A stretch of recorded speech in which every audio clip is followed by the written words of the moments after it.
Hey y'all, it's Taylor, and this is the brand new iPhone Air. This is Apple's newest entry to the iPhone lineup since, well, the iPhone Mini. Apple doesn't really like to venture out into new product categories, and we finally have one this year. This is the black iPhone Air with 512 gigabytes of storage. I'm gonna go ahead and unbox it and give y'all my first impressions of this phone.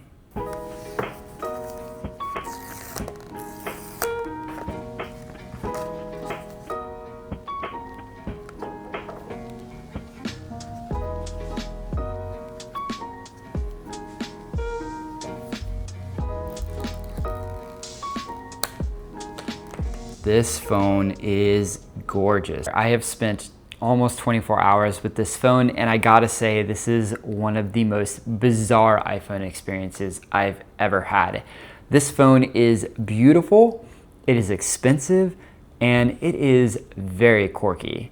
Let me start with the cameras. You get two cameras on this iPhone Air. You get the main one on the back, and you get the front-facing selfie camera. The front-facing selfie camera is the same across the entire lineup of iPhones.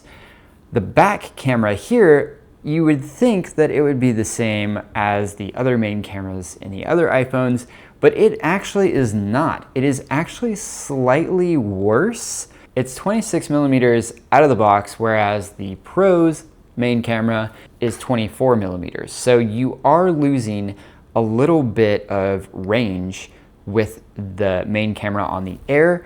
It makes things harder to get in frame. Here is two pictures side by side, and you can see that on the Pro, I'm able to capture a little bit more of the car, and also the dynamic range is a little worse on the Air. It's hard to see in the images, but when you actually look at it on the phone, you can see that there is a difference in dynamic range between these two images. And then to make matters worse, I was taking a picture of this Lamborghini and I couldn't fit the entire car in frame on the Air, but with the ultra wide on the Pro, I was able to capture the entire car. The main camera on the Air also cannot shoot raw images, which is kind of a big deal for me because I love editing my photos. Also, I was shooting 24 megapixels the entire time. I did not find a way to change it to 48 megapixels, even though Apple says that this supports it. And come to find out, after I talked to another YouTuber, Cole, you should definitely check out his channel. He has an awesome channel. He's very talented. He showed me that there is a setting buried deep in the settings of the camera to enable 48 megapixels. Why is this not enabled out of the box? Once I got it, I was able to shoot in 48 megapixels, and then I also had to change my settings to make sure that that was preserved whenever I opened back up the camera so that I didn't default back to 24 megapixels. Kind of annoying, but once I got it, the images on this camera are absolutely stunning. And don't get me wrong, even though that I don't think that this camera is as good as the Pro's main camera, it still is taking amazing photos. And being that there is only one main camera, you can only crop into the 2x, which is a crop on the sensor. The front-facing camera is amazing. 18 megapixels, it has the new center stage, so you can fit your friends inside the frame or yourself, whatever is surrounding you. It is open gate, so it is able to shoot in 4:3, has the square sensor. No differences on the front-facing camera between the iPhone Pro, and the Air. It is really amazing. You also get the dual recording on the front-facing camera as well.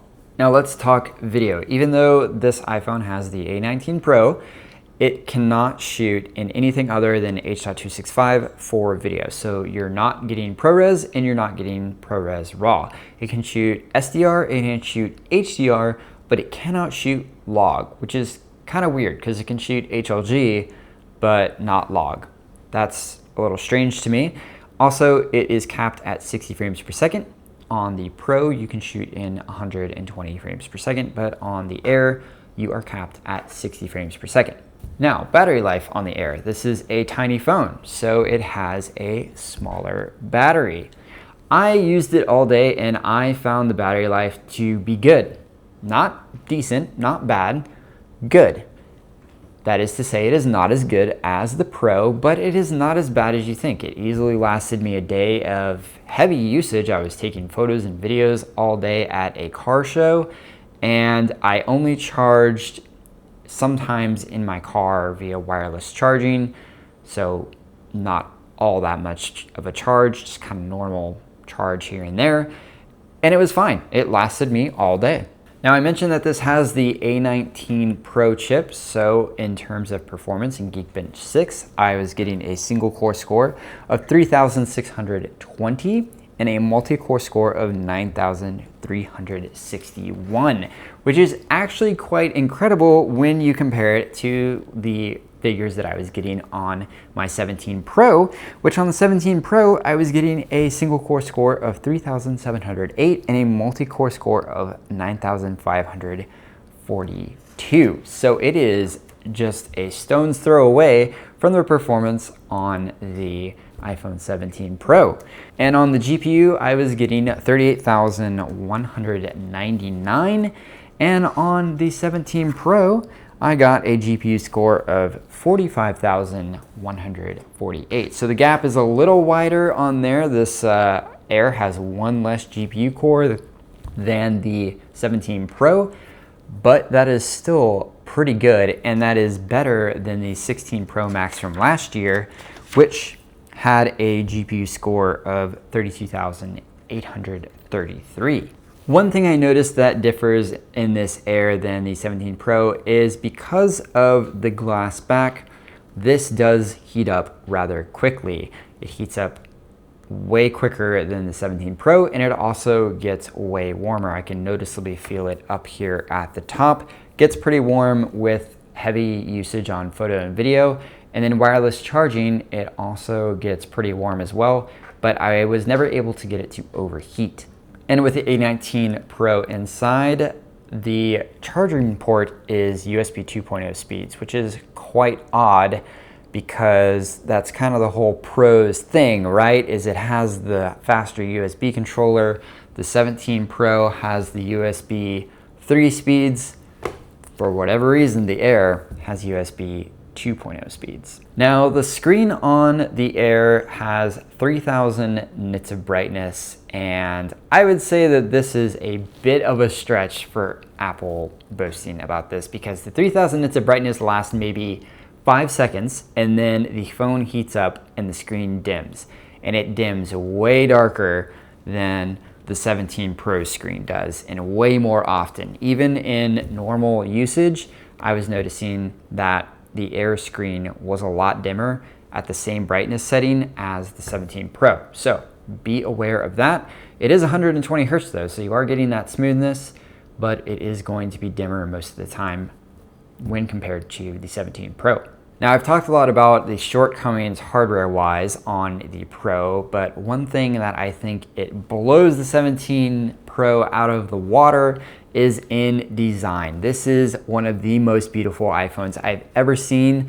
The glass back and the plateau is expertly executed. The plateau is so much nicer looking on the Air, and it just feels nicer too whenever I bump my hands against it. The 17 Pro is very rigid and tough and large, and my fingers hit it. It's not so nice. This one has a nice curve to it, so I barely notice it when I touch it. Also, the plateau is very glossy on the Air, which looks nice. And I'm happy to report that it does not retain fingerprints all that much, so it doesn't get smudgy either. I don't know how Apple managed to pull that off, but it looks relatively nice. The Air is super thin, and it has titanium rails, which looks absolutely amazing. And I think this black color really makes it pop. I think black is a crazy color for the Air. I love it. I think this is one of the most beautiful devices Apple has ever made. Now, going back to another weird thing, the flashlight on the Air can brighten and darken, but it can't change its narrowness. Like the 17 Pro can get wider and narrower. The Air, for whatever reason, it can't do that. The speakers on the Air, well, there's only one, and it's at the top, It doesn't sound great, not nearly as good as the 17 Pro, because the 17 Pro has 2 speakers. I think what's more noticeable though is on the Air, the sound or the audio sounds imbalanced because it's only coming from the top. So if you're holding the phone landscape and you're listening to something, it can kind of sound imbalanced, like it's only coming out of the right or left, depending on the orientation that you hold the phone. The camera bump on the Plateau does cause the Air to wobble when you set it down on a flat surface. So be aware of that. Your phone will wobble quite a bit. However, the thinness makes this phone extremely pocketable. I can throw it in my pocket and it's like the phone just disappears. And that's kind of the thing with this phone, is like it just kind of gets out of your way and it's just a phone. It just lets your phone be a phone. I love it. It's just so Apple. This is like one of the most Apple products Apple has ever made. I really dig it. Now, value-wise, I can't say this is a great value because this is $100 less than the Pro and you compromise on so much. I don't see why anyone would pay $100 less to get this phone. I think the things that you're compromising on are greater in value than $100. But I mean, it's for a different kind of person, right? This is for a person who just wants something so sleek, so slim, and is just really geeked out about the aesthetic of this phone. If you're into that, then I guess $100 less is worth it to you. Personally, I really like this phone. Like, I am hard pressed to make a decision between this phone and the 17 Pro because I equally love the design and can appreciate the aesthetic of this phone and what it accomplishes and the rigidness of it. I mean, it is just so well built. But then on the other hand, I really appreciate the versatility of the Pro, the cameras, the audio, the 120 frames per second recording, all the Pro stuff that you get with the Pro.